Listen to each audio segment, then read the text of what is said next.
Juve musim ini udah beberapa kali ketemu tim dengan gaya pressing yang tinggi, mungkin dengan style yang tidak sama dengan Udinese ya. Kita lihat lawan Inter, lawan Napoli, lawan Roma pas di home, itu kan Benfica.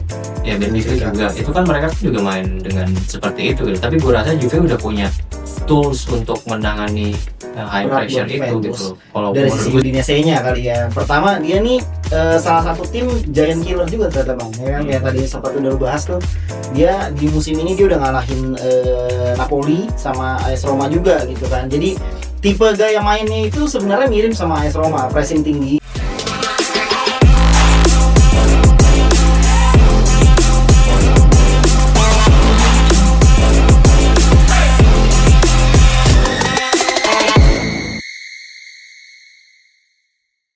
Halo teman-teman, Suara Juventini kembali lagi ke Majelis Taklim Suara Juventini ya. Jadi kita bergaya seperti ya lagi bulan Ramadan dan sedikit lagi kita sudah mau mengakhiri Ramadan, jadi kayaknya kita bergaya seperti inilah ya.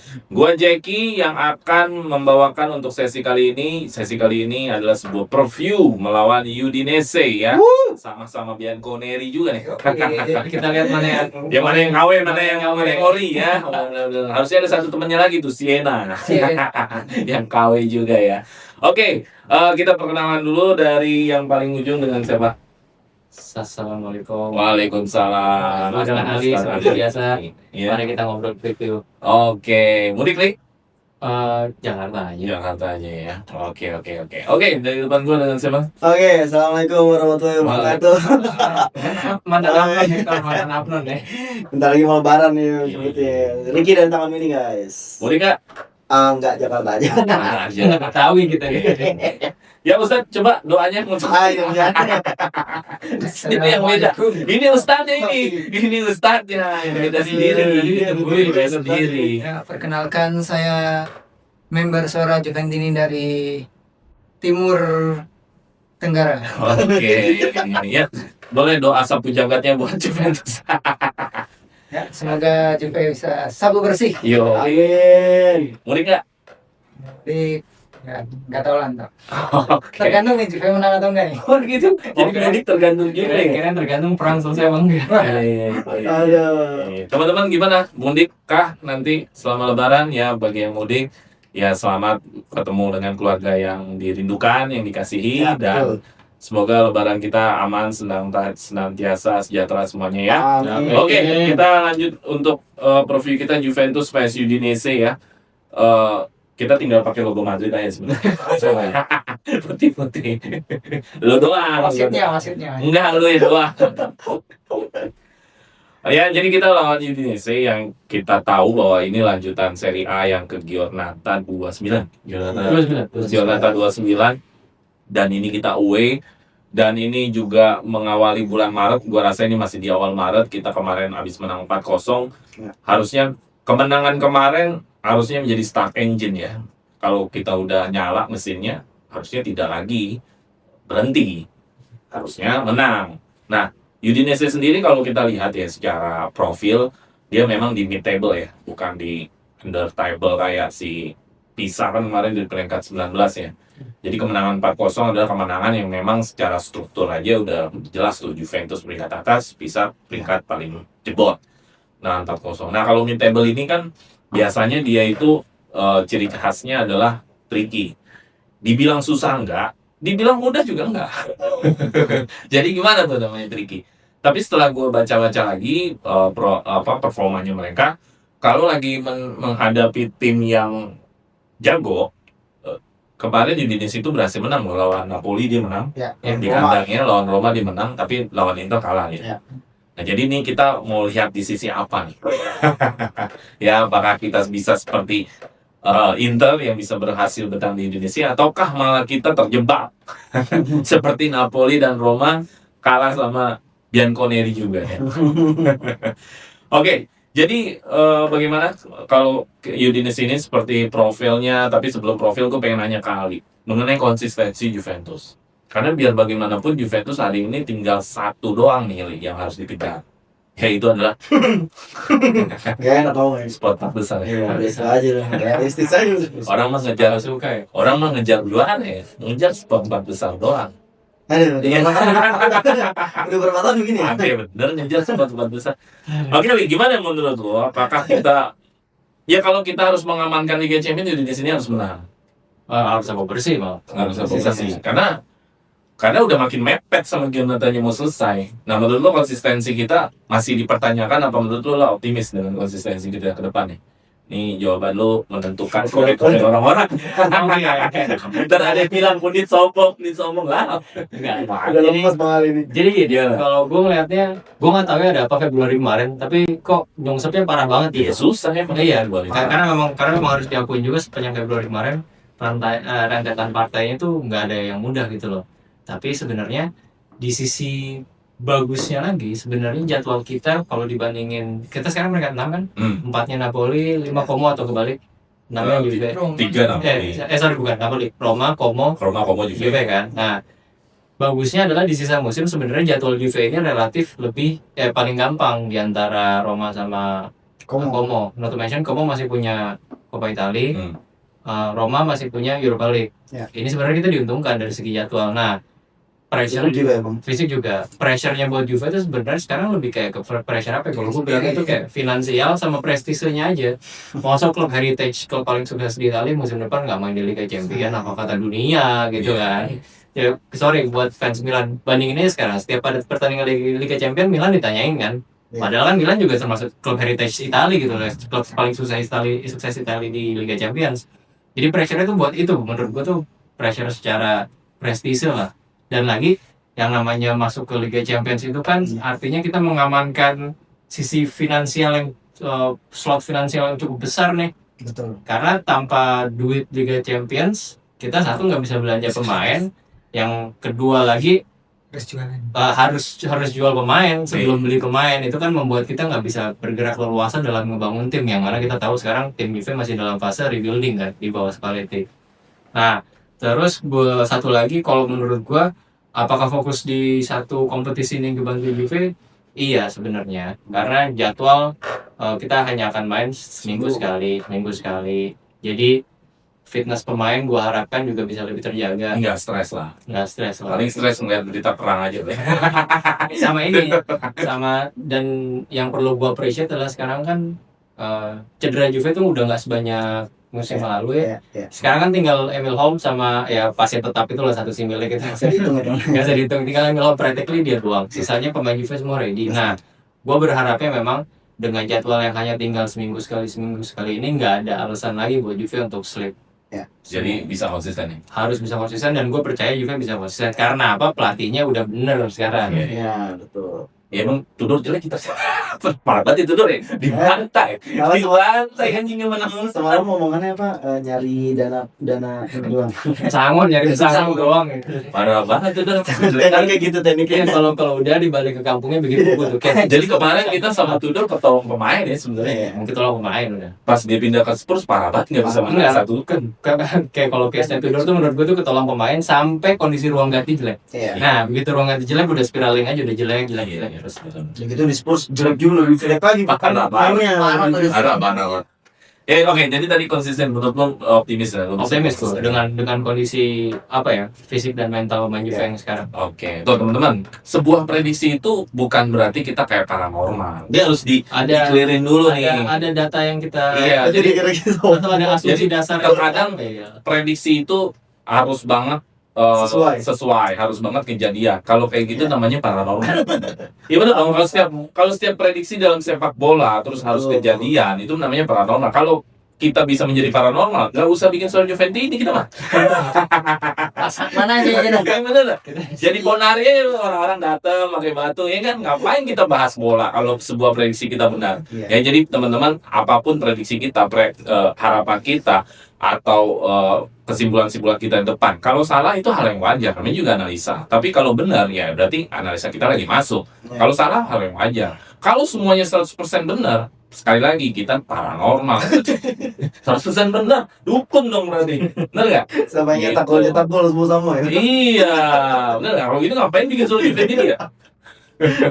Oke, thank you Ali. Nah sekarang gue ke Ricky ini pertanyaannya berbeda nih. Sekarang pertanyaannya beda-beda terus nih, nggak bisa sama lagi. Jadi nggak bisa lagi lu. Gue sama kayak Ali. Kemarin kan jawaban begitu mulu ya. Oke, kalau Ricky lebih ke Udinese nih perjalanannya pertandingan seperti apa nih? Karena kalau peringkat tengah tadi kan kalau gue tadi kasih pendahuluan bahwa peringkat tengah mid table Serie A tricky banget nih. Ya. Dibilang susah enggak, dibilang mudah enggak. Kalau kita menganggap enteng juga ternyata berat. Kalau dibilang menganggap berat juga sebenarnya bisa menang. Ya. Nah, jadi menurut lo jalannya pertandingan akan seperti apa nih melawan Udinese ini? Ya, jalannya pertandingan seperti biasa ya, karena Juventus memang lagi ngebet menang ya Bang ya. Jadi jalannya pertandingan menurut gua pasti akan tetap seru aja buat fans-fansnya Juventus karena kan mengharapkan gol cepet kan. Nah, cuman ada 3 faktor menurut gua Bang yang mungkin bisa membuat jalannya pertandingan agak berat buat Juventus. Seperti biasa ya, karena Juventus memang lagi ngebet menang ya Bang ya. Jadi jalannya pertandingan menurut gua pasti akan tetap seru aja buat fans-fansnya Juventus karena kan mengharapkan gol cepet kan. Nah, cuman ada 3 faktor menurut gua Bang yang mungkin bisa membuat jalannya pertandingan agak berat buat Juventus dari sisi Udinese-nya kali ya. Pertama, dia nih salah satu tim giant killer juga ternyata Bang. Ya kan kayak tadi sempat udah lu bahas tuh. Dia di musim ini dia udah ngalahin Napoli sama AS Roma juga gitu kan. Jadi tipe gaya mainnya itu sebenarnya mirip sama AS Roma, pressing tinggi. Terus dia juga yang namanya mematikan lini serang dengan cepat. Ya kan? Jadi numpuk pemain di tengah. Itu tipe gaya main yang sangat-sangat dibenci sama Juventus sebenarnya kalau menurut gua gitu. Jadi itu yang pertama, faktor pertama. Yang kedua itu dia disiplin ternyata Bang. Jadi ada apa namanya? Apa sebenarnya? Statistik. Ada statistik di mana ternyata memang dia 70% itu menguasai bola di lapangan tengah. Nah, itu yang mesti dihadapi sama Juventus besok gitu. Gimana caranya bisa membongkar. Dan keuntungannya adalah Locatelli udah bisa main dong, ya kan? Udah lengkap dong formasi Juventus kan. Dan kebetulan besok kan juga Dusan Vlahovic udah kembali. Jadi belum tentu main. Ke bench doang kali ya. Ya, tapi mungkin kemungkinan besar sih main. Tadi gue baca di Twitter ya. Mudah-mudahan sih bisa main. Nah, itu jadi salah satu faktor yang mungkin bisa membongkar pertahanan Udinese yang terkenal ketat nih, terutama lini tengahnya. 70% penguasaan bola Bang di lini tengah, luar biasa kan. Nah, yang ketiga itu ini beban mental buat Juventus sebenarnya. Karena tersingkir dari kompetisi Eropa, Coppa Italia, sekarang hanya mengharapkan 4 besar. Tentu menjadi sebuah beban mental menurut gua, dan ini mesti diatasi sama coach, sama para pemain. Kalau misalnya sampai Juventus nggak lolos 4 besar, ini nggak tahu apa yang akan terjadi di ruang ganti gitu. Jadi sisa sapu bersih semua kemenangan itu menjadi harga mati sekarang. Gimana caranya Juventus bisa memperbaiki fisik, mental, dan daya juang kali Bang ya. Daya juang untuk bisa memperebutkan posisi 4 ini gitu, karena ini benar-benar udah harga mati buat Juventus di musim ini gitu. Walaupun kita tahu kontrak Coach Spalletti kan udah diperpanjang, yang mudah-mudahan itu nggak menjadi salah satu alasan buat Spalletti nggak ngegas gitu loh, maksud gua gitu. Jadi tetap ngegas sampai 4 besar, kita nggak mau lah nggak tampil di Liga Champions musim depan. Iya, Mas Spalletti nggak ngincer pesangon. Makanya itu sih Bang. Jadi mungkin menurut gua jalan pertandingan akan tetap seru, tapi ada 3 faktor itu yang menurut gua akan cukup merepotkan Juventus besok. Oke, jadi ada laga yang sungguh ketat ya. Ketat itu sendiri mungkin berarti keras ya. Yes, betul. Oke, itu tadi jalani pertandingan yang bisa digambarkan oleh Ricky. Kalau gue ke pertanyaannya ke Kay ini beda-beda lagi ya. Kalau gue udah prediksi ini depan deh. Menurut lo ini menang kalah? Sengaja biar penonton tahu nih. Prediksi lo dengan melihat Udinese peringkat 11 ya kan. Juventus lagi kemarin habis menang 4-0, ada moral yang lagi naik. Menurut lo prediksinya menang, kalah, draw apa seperti apa nih? Menang dong. Wis, menang. Gak usah takut, tadi kan gue udah kasih woro-woro tuh. Gak apa-apa, prediksi aja. Itu normal. Gitu gak normal, gak apa-apa, prediksi aja. Keyakinan saya. Iya, gak apa-apa. Kalau prediksi lu bener, besok gue saling. Soalnya dari 5 pertandingan terakhir, Juve menang 4 kali, kalahnya sekali. Kalahnya itu pas masih zaman Allegri. Jadi Motta, Tudor, Brambilla, Spalletti itu 4 pelatih semuanya menang loh. Jadi seharusnya nggak ada masalah nih. Apalagi sekarang masih Spalletti dan dengan kondisi ruang ganti yang semakin membaik ya. Mungkin kalau ini setelah kalah lawan Galatasaray mungkin agak pesimis ya. Cuma kan ini udah bangkit ya ketika udah menang 3-2 lawan Galatasaray. Ya, Kenapa nggak lolos? Ya. Setelah itu kemarin akhirnya bisa lepas ya, padahal babak pertama udah ngikut tuh sebenarnya tuh kita kan, aduh kenapa kosong-kosong nih, apakah masih mental belum balik gitu. Nah terus begitu biasa gol, oh berarti ini harusnya udah membaik spiritnya, dan harusnya sih dengan istirahat yang cukup bisa lah kita menang lagi lah, walaupun mungkin nggak besar karena Udinese juga sangat ketat, jadi ya 2-1, 2-0, 3-1 masih oke lah. Oke, jadi skor lo menurut lo ada di sekitar itu ya? Sekitar itu. Jadi prediksi kita diwakilin sama dia nih. Saya aja udah. Jadi kalau salah kita gebukin dia ya. Oke, ya itu tadi mengenai prediksi, biarin kita taruh ke depan, kita menantang netizen. Yang nggak setuju silahkan komen aja ya. Oke, kita ke materi 2. Biasanya kalau materi 2 preview adalah tentang bagaimana game plan yang bisa kita capture, yang bisa kita sorot dari sebuah tim yang akan kita lawan. Udinese ini permainannya cukup fisikal ya. Ciri khas tim yang ada di mid, mereka biasanya mempertahankan bola dengan cukup agresif, cukup keras. Dan menurut Opta, Udinese termasuk salah satu tim dengan intensitas pressing tertinggi di Serie A, tapi bukan yang top 3 atau top 4. Dia ada di peringkat 6, dan peringkat 7-nya Juventus. Justru Juventus itu di bawah Udinese kalau kita lihat di Opta. Udinese cuma beda poin 1 poin sih.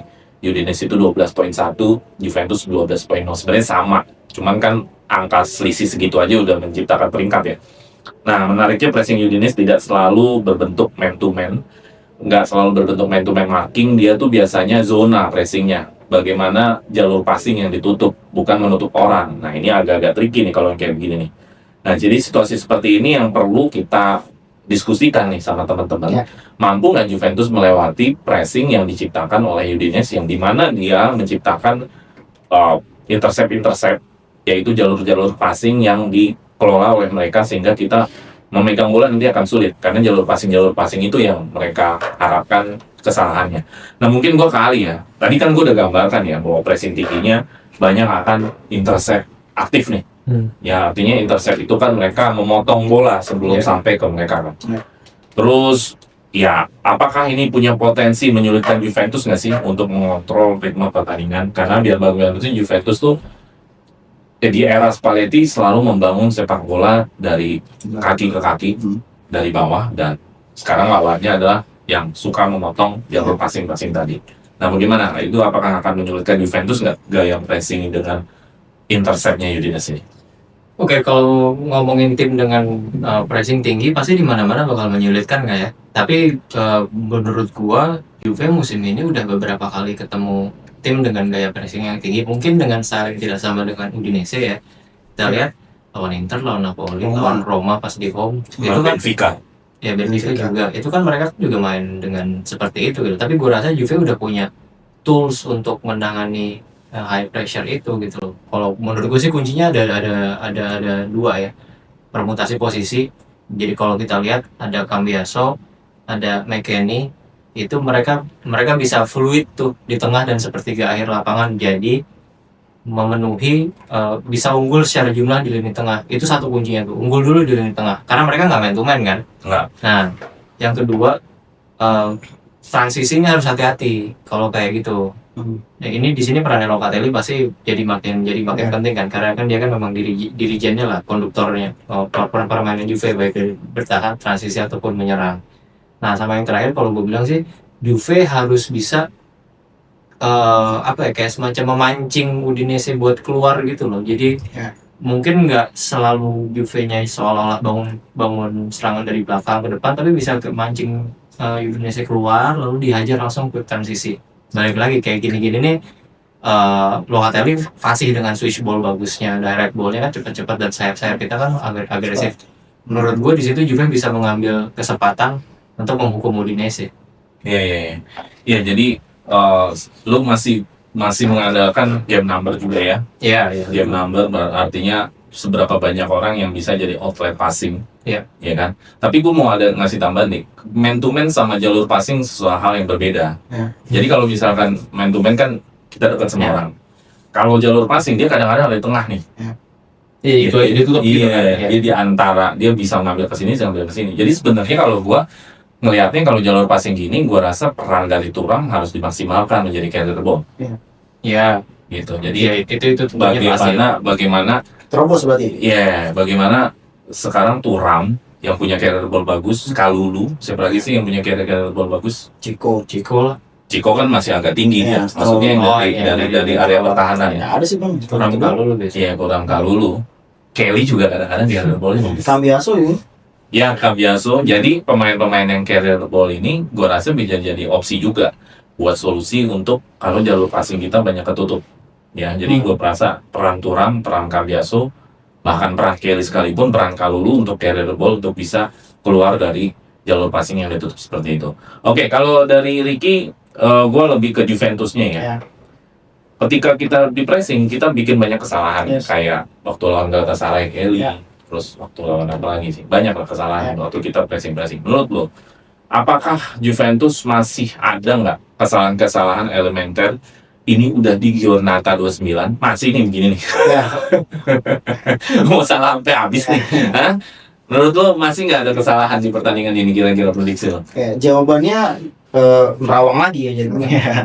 Cuman kesalahan elementer dalam sepak bola itu sebenarnya bukan sebuah hal yang benar-benar bisa dihindari bang.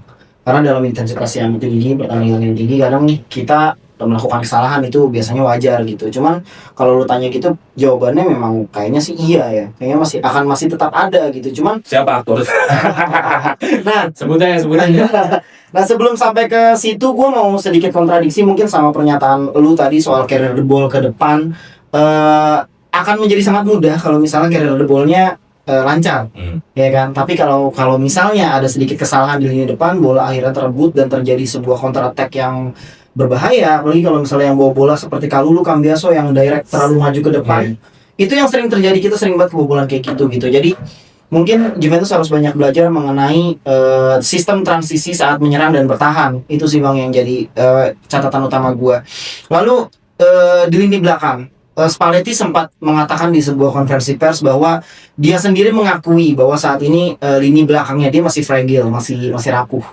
Ya, banyak banget kesalahan-kesalahan elementer yang masih terjadi gitu. Dan contohnya banget terakhir itu pas lawan AS Roma kan, akhirnya kebobolannya kayak gitu kan lawan AS Roma.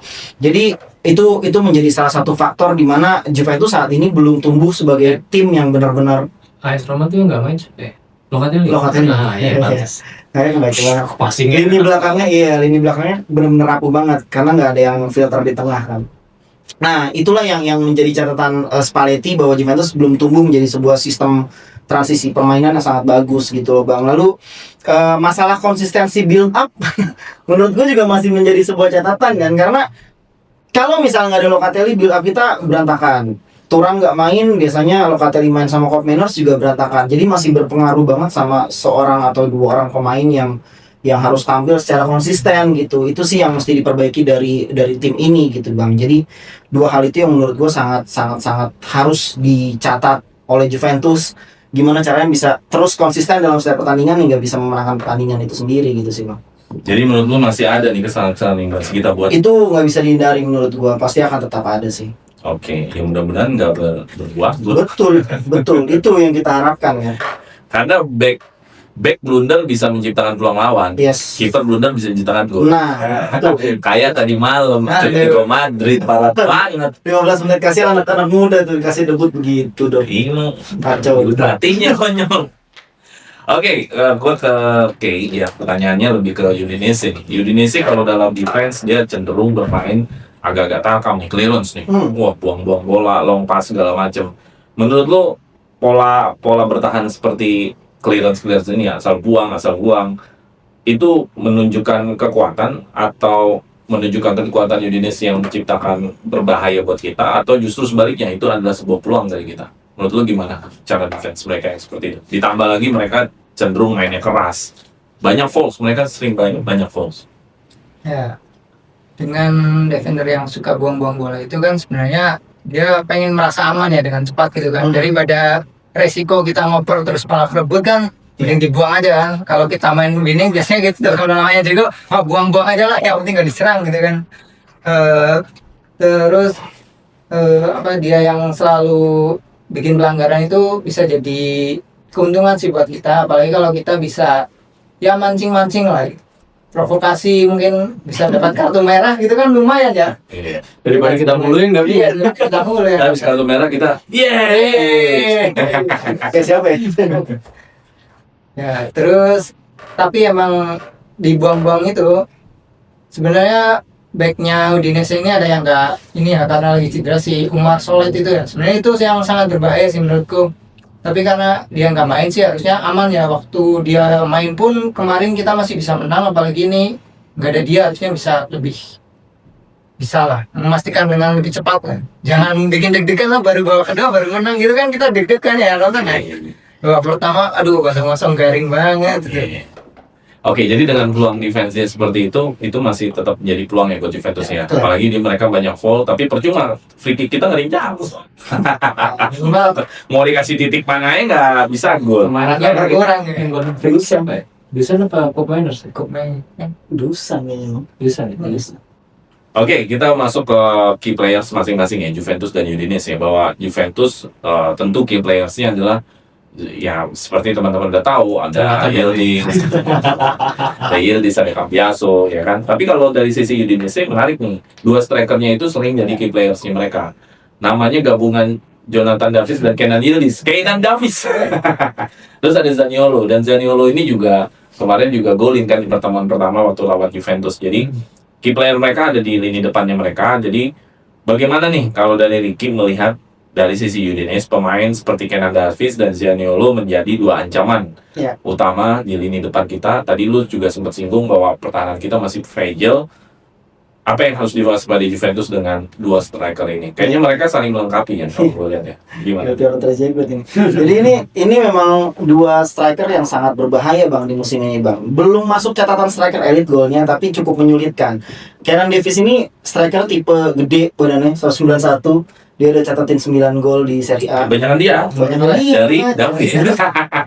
Peringkat 2 ya kayaknya.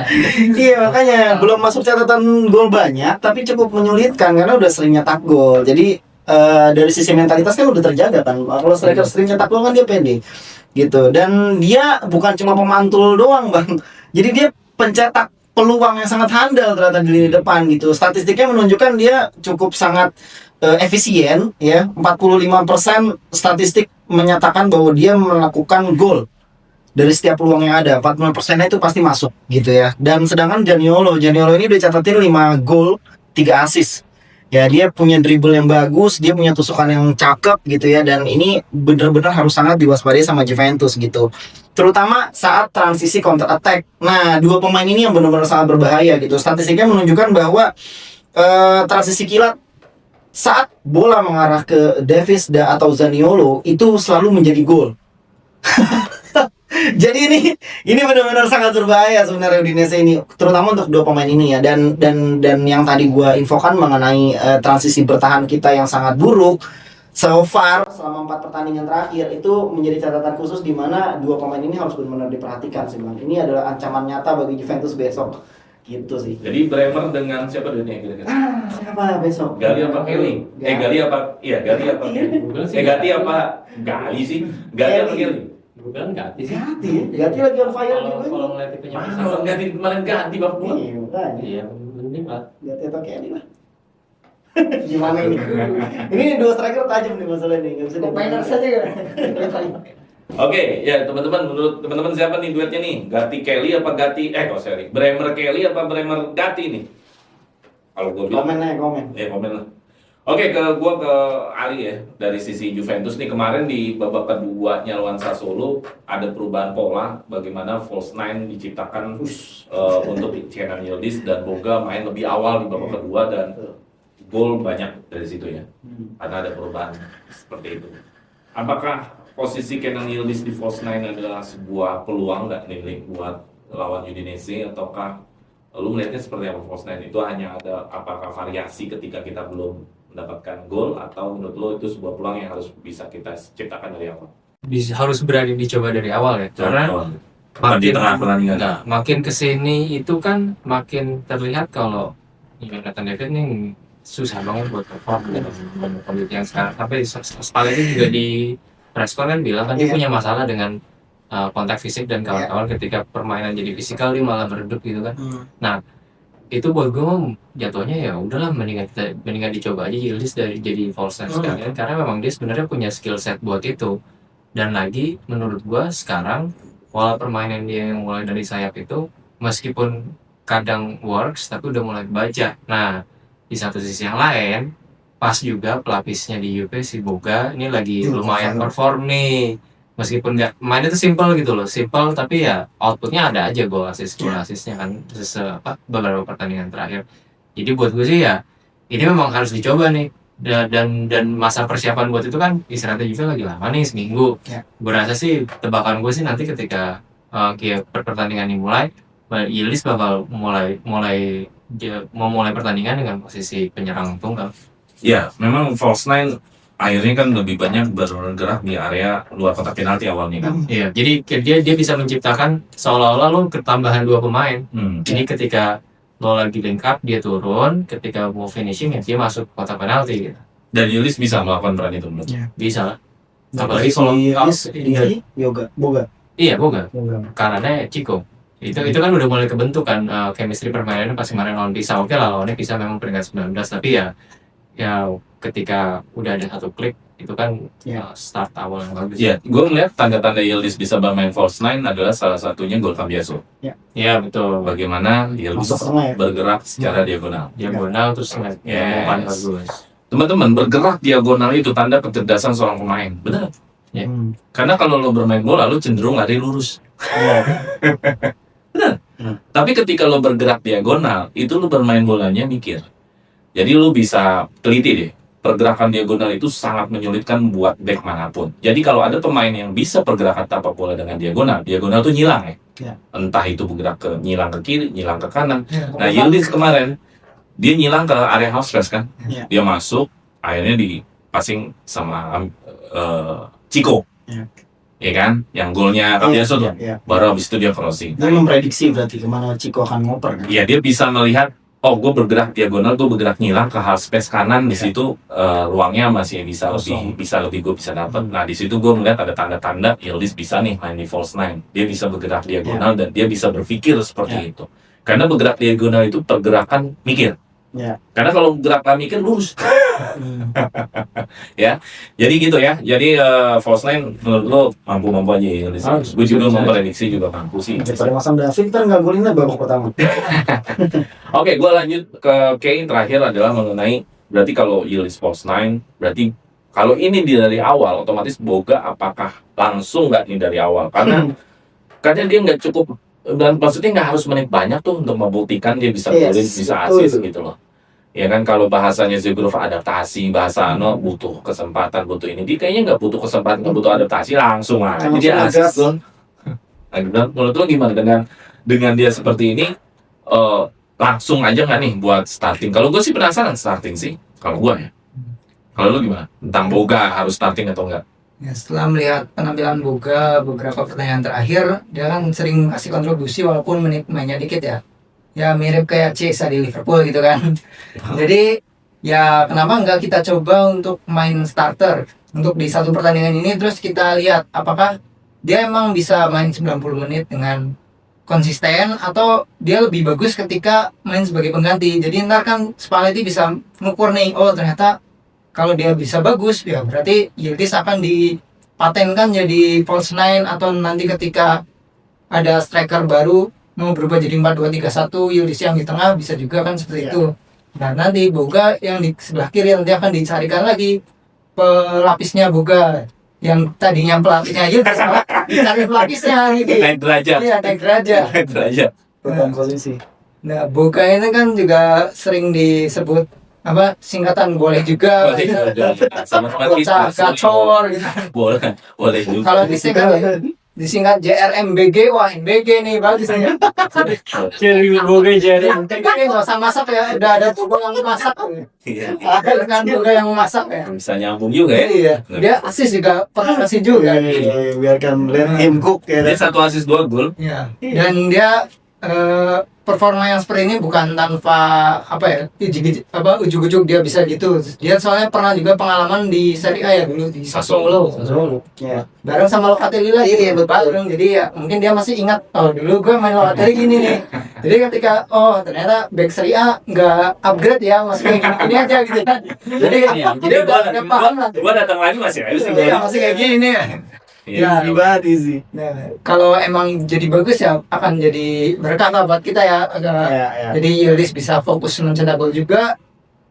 Dan lawan juga jadi bingung kan sekarang. Dulu kan cuma jaga Yildiz sama Chico, sekarang ada lagi Boga, wah ada 3 kan. Iya, iya. Jadi bingung yang mana ya. Kalau di pit nggak usah dijagain.